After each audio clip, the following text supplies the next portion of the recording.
Alright, so I'm doing an anniversary tier list, but I want to go ahead and disclaim myself because you may find characters higher or lower on this tier list depending on your situation. But at the end of the day, this is my opinion. So let's go ahead and start with Phoebe, and I'm gonna have to rate her as an S, due to the fact that she is a hybrid type of character, where she is a sub DPS slash hyper carry. On top of that, it's very easy for you to build a complete team, even if you have a brand new account. All you need is Spectra Rover, which everyone is gonna have on their account, and Verena, which you should be able to get with your free standard 5-star selector. On top of that, she's also a great character to use when it comes to exploration, due to her ability to travel very long distances using her flying ability. Which brings us to Xiangli Yao, and I'm gonna have to rate him as a C. The reason being is that if you already have him on your account, you really shouldn't be rolling for extra copies. And if you don't, there are much stronger hyper carries that you can choose from, with Phoebe being one of them. But he is a very strong hyper carry, especially if you pair him with Yin Lin or Changli, and he has a very easy to use rotation. Which brings us to Zezi, and I'm gonna have to rate her as an A, to where if you have Carlotta or Jinshi, getting Zezi is a good idea since she greatly increases the damage of those teams. She is a sub DPS slash buffer with coordinated attacks, so she's an ideal partner for Carlotta, and she can work with other glacial hyper carries in the future. Next we have Yin Lin,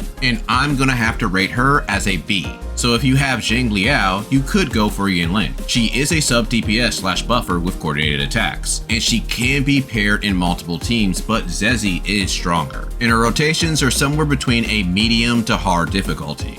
Which brings us to Jiyan, and I'm gonna have to rate him as a C. There's a few reasons for this. One, he is a hyper carry, but we do have quite a few options in that category. But he is really strong in AoE content like Wuthering Waves. But he is best paired with more Tefi, but ideally you want him to be C4. We're also getting some very strong win units very soon, which is starting to make him feel a bit outdated, especially when it comes to other hyper carries on this tier list. Another issue that he has is that his rotation can be slightly difficult, to where if you don't do it properly, it can feel like he needs more energy recharge so that way he can activate his Resonance Liberation. On top of that, his signature weapon is very good for him, and if you don't have it, you do suffer a pretty big DPS loss. But if you're able to get past all of those constraints, he is still a very strong character, even though he was the first limited character added to the game. So let's go into part 2 of this tier list, because just in case if you didn't know, there's actually going to be a phase 2 of this anniversary resonator convene. Which brings us to Jinshi, and I have to rate her as an S. The reason being is that she's a very strong hyper carry, she has an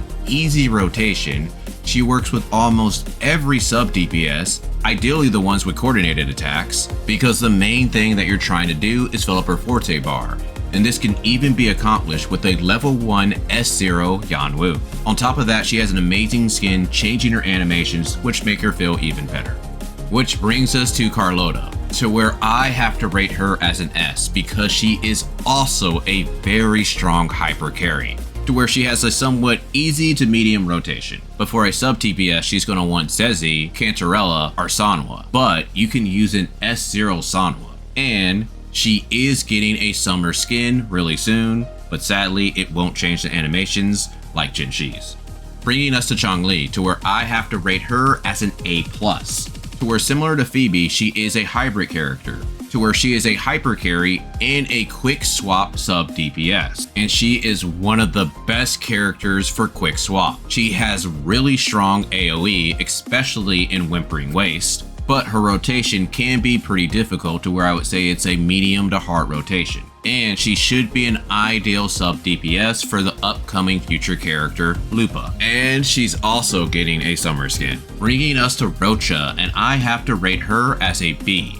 She is a sub DPS buffer, but you have to have Camellia. Yes, you can use her with Havoc Rover, but it's not worth the roll for a 5-star character just to power up your Havoc Rover, which can be powered up by almost anything. She does have an easy to medium rotation, mainly due to the fact that she can sometimes be knocked out of her skill, but it is very easy to get back into it. Her biggest strength is that she's able to give a nice buff to Camellia and also help group the enemies. But her biggest problem is that Sanwa exists to where you're not really losing that much damage if you use Sanwa over Roccia. The main thing that Roccia has over Sanwa is grouping, but Sanwa has basically no fill time since you can instantly cast her skill and liberation and switch to Camellia. So I don't really think she's worth the row. Finally bringing us to Brant, and I have to rate him as a B, to where he's mainly a sub DPS buffer. He helps enable Changli in her hyper carry role, provides shields and healing, but he's more of a luxury item for Changli and not really a necessity, especially since she can be paired with other characters and Lupa is just right around the corner. So now let's go ahead and talk about the current limited 5-star character that is on banner right now, and that would be Zani, to where I have to rate her as an S, to where she is a very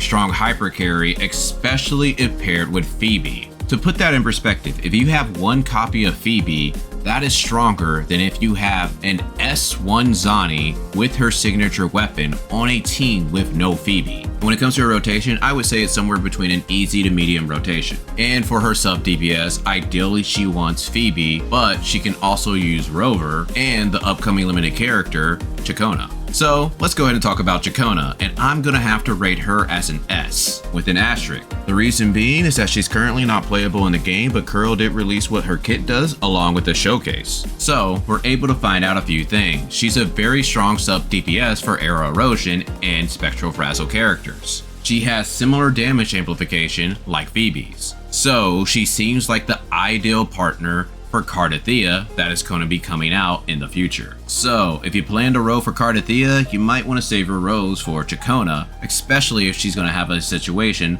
similar to Zani. So let's leave off with a few of my recommendations. If you're able to get 2 characters, you might want to consider trying to pick up Zani and Phoebe. This is pretty much an S+ tier team combo. Under that team comp for another 2 characters, I would probably go with Carlotta and Zezi. And if you can only get 1 character, I would go for Phoebe. But if you do plan to get Carlotta in the future, you might want to just row for Ciaccona. So that would be my tier list for all the characters, and when it comes to the weapons, they're mainly tailor-made for every character, but some are pretty universal. But if you would like me to do a weapon tier list, just let me know down in the comments. And here you can see all the rankings for the characters, and hopefully this will help you decide on who you should row for. Also note that the Phase 1 characters are leaving in a few hours, so if you want to row for those, make sure you do it quickly. So let me know down in the comments if you agree with my tier list. But other than that, I'll talk with you guys later.